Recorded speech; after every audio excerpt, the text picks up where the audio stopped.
Kumusta po kayo sa mga oras na ito? Sana po ay nasa mabuting kalagayan kayong lahat. Kung mapapansin po ninyo mga kadani, medyo busy-busyhan po tayo na ngayong araw.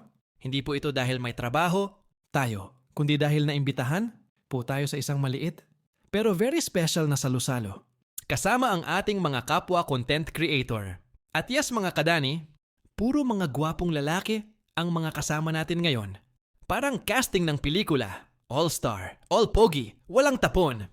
Nagihaw po kami ngayon mga kadani. Ng isang pato at 2 bangus. Simple lang pero solid. At syempre, Hindi mawawala ang bida sa eksena. ang nagbenta ng aming isda, walang iba kundi ang pinakapogi ng pagatin. Si Native TV. Kasama ang may bahay niyang si Ate S. Shoutout sa inyo mga boss. Very supportive. Very mabait, very pogi ang provider. Pero mga kadani, may plot twist tayong naganap. Dahil sa sobrang pagbabantay. Nami sa ating iniihaw na pato, overacting sa pagiging bantay, ayun, Mukha na siyang uling. Burnt level. Charcoal deluxe. Pero okay lang yan, mga kadani. dahil sabi na nga nila, kung sunog ang ulam, masunog din ang diet. Habang sila ay abalang-abala sa paghahanda ng aming kakainin mamaya, ako naman mga kadani ay busy din sa pagtetagalog. Video, para masaksihan ninyo ang bawat eksena, bawat tawa, bawat kaguluhan. Behind the scenes kumbaga, raw, real, no filter. At syempre mga kadani, hindi mawawala ang mga rekado. Dahil ang rekado po ang nagpapasarap hindi lang sa ulam, Kundi pati sa samahan. Walang rekado, walang relasyon, promise na yan. Relasyong walang patutuong tuhogan. Walang daya, puro tawanan lang. Tingnan nyo naman si Mandangan, mga kadani. Parang gutom na gutom. Siya talaga ang pinakaunang umupo. Akala mo may kaagaw sa pagkain. ready position agad, starter pack ng gutom. Parang sinasabing, mobile gaming later. Pagkain muna ngayon. At pagkatapos nga po namin kumain, mga kadani, grabe. Hindi na ako halos makatayo sa sobrang kalusugan.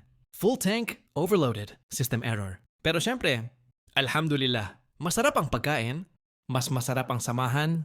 Bago po tayo magtapos mga kadani, shoutout muna sa ating mga tropa diyan sa Magelco, kay Hupert Lauban. Kay Omeng at pati na rin sa kaniyang mga kasama. Maraming salamat at mag-ingat po tayong lahat sa trabaho at sa araw-araw na biyahe. Hanggang dito na lang po muna mga kadani. Salamat sa panonood, salamat sa suporta. At sukran jazilan sa inyong lahat. See you on the next vlog. Same channel, same vibes. More kulit. Ngayong araw ay sobra kaming nagpapasalamat. Dahil kasama namin ang ating mga kapatid na Moro Vloggers. Walang iba kundi ang Native TV. Ken Photography, Jason TV, Kuya Thar, Anino, Farmer Boy Victor TV at Wates TV. Sa simpleng kubo pero puno ng saya at tawanan, nagsama-sama kami para sa isang munting salo-salo.